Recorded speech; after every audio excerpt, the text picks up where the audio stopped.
আসসালামু আলাইকুম। হ্যাঁ, প্রধান সরকারের কাছে আমি আর একটা অনুরোধ করি যে আমার আমার এই অল্প একটু সম্পত্তির মাথায় সম্পত্তি বলছে, এটা আমি ভূমিহীন করছি, লিজ কেছি, বাইরের লিজ কেছি। আমার স্বামী এ মরি গেছে, আমি ভূমিহীন করছি, সরকার আমার 20% দিয়েছে।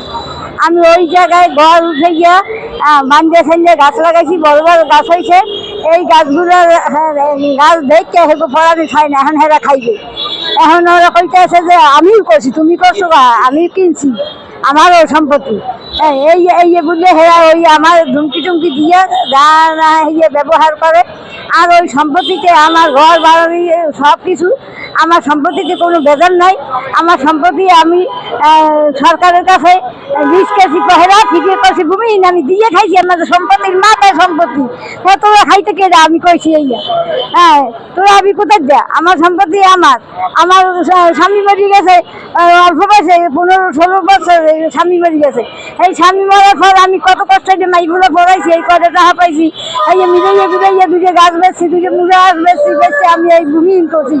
হ্যাঁ, আমি সরকারের কাছে 99 বছর করছি। আমার ওই এখন হেরা খাবার দিন নেই, এখন ওই যা না ইয়ে করতে আছে। এখন আমার পোড়া বান্ধে ধাবাই দেবে। আর ওই সেই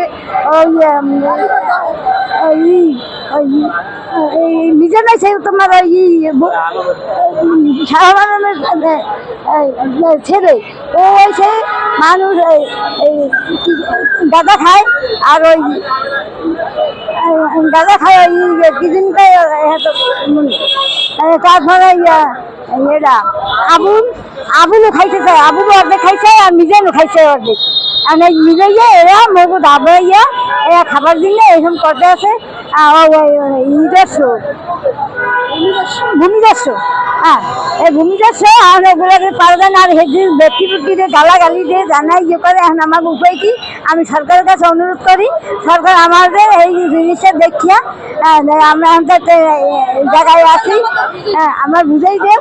এবং ওই জায়গায় আমার ঘর আছে, ভাঙ্গা সুদা টিন, সেইটা আমি কাগজ দিয়ে থাকি। হ্যাঁ, বয়স্ক ভাতাটা আমার নষ্ট করছে ওরা। আমি বয়স্ক ভাতাটা এখন পাই নাই, 6 বছর হয়েছে। হ্যাঁ, আমার এই যে অনুরোধ, আমার এই যে দেখিয়ে আমার সরকার এই যে আমার সংশোধন করে দেয়।